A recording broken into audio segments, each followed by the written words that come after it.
About 2,000 years ago, in the town of Nazareth, there lived a young woman named Mary. She was engaged to be married to Joseph, a carpenter.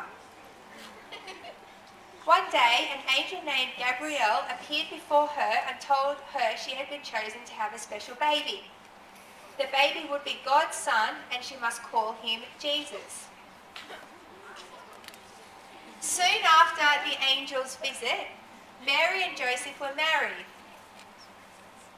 Mary was due to have her baby when they were told they had to go on a long journey to Bethlehem, which was where Joseph came from. This was because they had to pay a special tax. Mary had to ride on a donkey for a few days and some more days over the hills of Galilee. So it's a long trip to Galilee and coming back on a donkey, heavily pregnant. We there yet? At last, Mary and Joseph arrived in Bethlehem.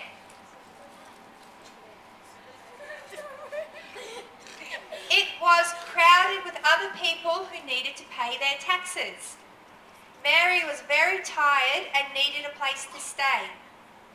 At each inn, the story was the same. There was no room for them, and the innkeepers were all too busy to acknowledge them. Eventually, one kind innkeeper said he had a stable where he kept his animals, and they were welcome to stay there.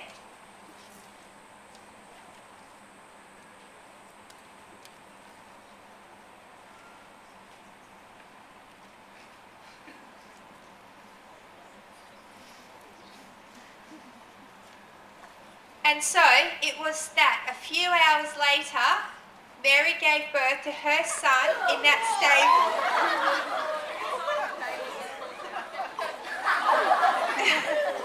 She wrapped Jesus in strips of cloth and laid him in a manger full of hay.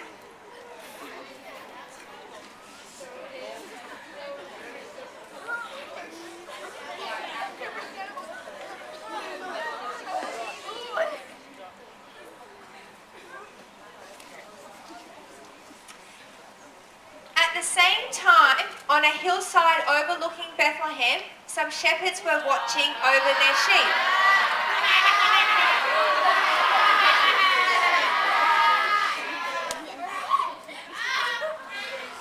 A bright light appeared in the sky. They were very afraid. It was an angel sent by God. The angel told them not to be afraid because he had some good news. He said the Son of God had been born and they would find him in Bethlehem. The shepherds wanted to go and see the baby. When they arrived at the stable, they were filled with joy at seeing Jesus wrapped in cloths and lying in the manger. They were extremely excited and they knelt down and worshipped him. They told Mary and Joseph how the angel had appeared in the sky and told them that Jesus was to be the Saviour of the world.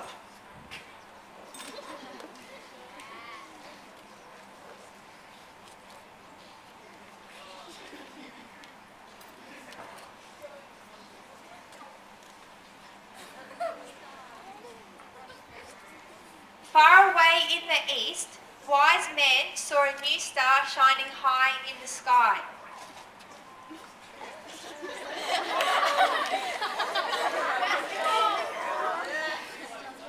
These men studied the stars and they knew that this was a very special star. They studied their scrolls where it said that whenever a bright new star appeared, it meant that a great ruler had been born. The wise men set off to find the baby. They were guided by the star to the stable in Bethlehem.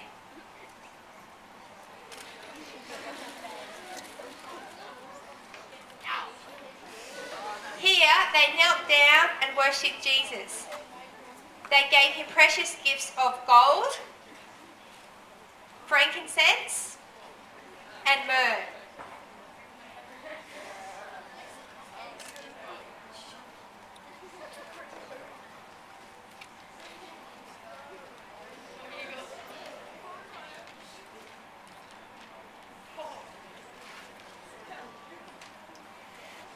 Joseph and Mary knew they must keep their son safe from harm as he was God's son.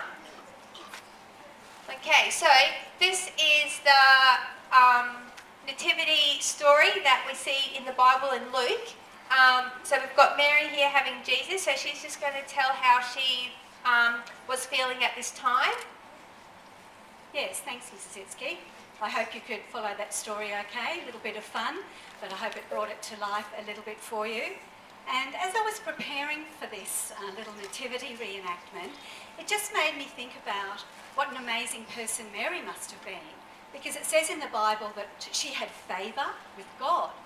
And I thought I would just love for God to be able to think that I have favour with him, that perhaps my life might be good enough or clean enough to have favour with him.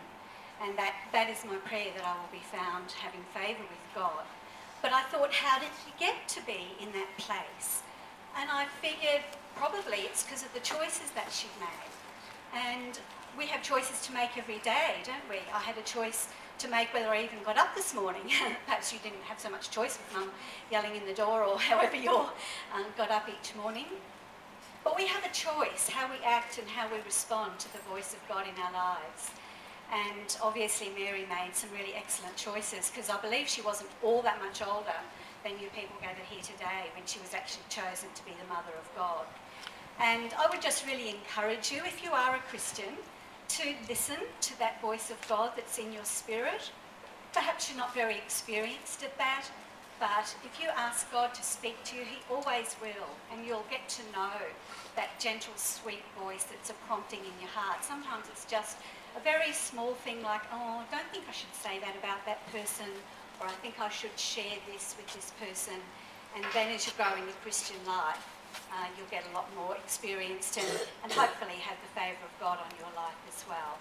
And that's my prayer for you and for myself and for all of the college as we come into this season. Great, thank you. Now we have, so yes, Mrs. Roberts is an excellent actor. She can go from one character to the next so efficiently.